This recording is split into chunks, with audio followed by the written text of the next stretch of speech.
2022 में की थी, उस पर भी युवाओं का भरोसा खरा था, क्योंकि उन दिनों एक भर्ती निकाली गई थी 2024 में और टाइम पीरियड बहुत कम था अप्लाई करने के लिए और कुछ बच्चे अप्लाई नहीं भी कर पाए थे। तो उन्होंने आगे के लिए इस सीटी के दम पे जो बेस पे तैयारी करना शुरू किया था, लेकिन उसका असर क्या है, जैसे यूपी सरकार, एमपी सरकार और बिहार में तीनों जगह मिल गया सर। 3-3 साल का, ये 5 तारीख को उनका प्रेस नोट भी आया हुआ है और वहाँ पे हर साल भर्ती होती है सर।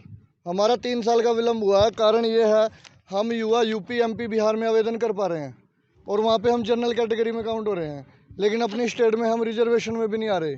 तो हरियाणा क्यों पीछे है इस मामले में? सरकार ने युवाओं से वादा किया था कि हम आपको 2 लाख रोजगार देंगे हर साल। मैं इस बार जो अच्छा आपको बोला कि हर साल होते हैं, इससे हर साल होंगे जो इसके सीटीए, तो क्या अब हुए हैं इसके बाद? मैम 2025 में हुआ, देखो वो प्रशासनिक कारणों की वजह से डिले हुआ है, लेकिन प्रशासनिक कारणों की वजह से जो युवाओं का भरोसा था अब वो टूटता हुआ नजर आ रहा है। तो किस घोषणा पे हम भरोसा करें मैम? उसका अभी भी हमें दिलासा दिया गया सीएम हाउस पे भी आपकी सुनवाई हो गई है, वो भरोसा कैसे करें मैम जब तक वो इम्प्लीमेंट नहीं होता? हम 3 तारीख से लगातार आ रहे हैं मैम। 3 तारीख से भी हमारे पास ये डिस्पैच नंबर आया था मैम, उनका ये अप्रूवल का आया था मैम, ये CPS टू CM का है मैम, डायरी नंबर इस पे आया हुआ है, लेकिन ये इम्प्लीमेंट क्यों नहीं हुआ? क्या इतने बड़े पद पे उनकी मर्यादा नहीं रखी जाएगी? अब 3 दिन हमारे पास आवेदन के मैम, लास्ट के 2 दिन साइट नहीं चलती, तो इसका क्या होगा? बाद में जो चेयरमैन सर हैं वो कह रहे हैं कि हम आवेदन 25 तारीख तक करवाएंगे, तो उसे इम्प्लीमेंट समय रहते क्यों नहीं कहा जा रहा? समय रहते CET नहीं हुआ, वो विलम्ब हुआ, अब समय रहते वो इम्प्लीमेंट नहीं हो रहा, वो भी विलम्ब होगा। ये तादाद बढ़ती जाएगी मैम, बाद में इनको टैग दे दिए जाएंगे, भर्ती रोको गैंग है, ये युवा विपक्ष में है, ये चाहते ही नहीं कि भर्ती हो, युवा लगना ही नहीं चाहता। युवा लगना चाहते हैं अगर आप सुनवाई उनकी समय से करो तो। जैसे हरियाणा सरकार जब बनी थी हरियाणा में, हाँ जी, जो आप लोग युवा है काफी योगदान रहा था उसमें, आपने वोट भी तो क्या कहेंगे सरकार? सर एक नारा दिया गया था माननीय मनोहर लाल खट्टर जी द्वारा, बिना पर्ची बिना खर्ची।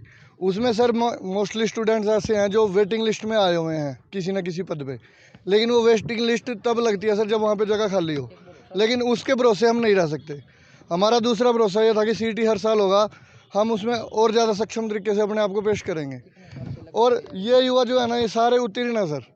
आप इनका स्कोर कार्ड भी अगर मैच करोगे तो सब मेरिटोरियस भी है, फर्स्ट डिवीज़न भी है। मेरा सवाल ये है कि युवाओं का किसी कोई भी सरकार हो उसको बनाने में अहम योगदान होता है, तो क्या कहेंगे सरकार से आप, क्योंकि सरकार बनाने में आप... सर हमें भरोसा है अभी भी, लेकिन हम ये कह रहे हैं कि समय डिले करके उसे, युवाओं के भविष्य का सवाल है सर उस पर।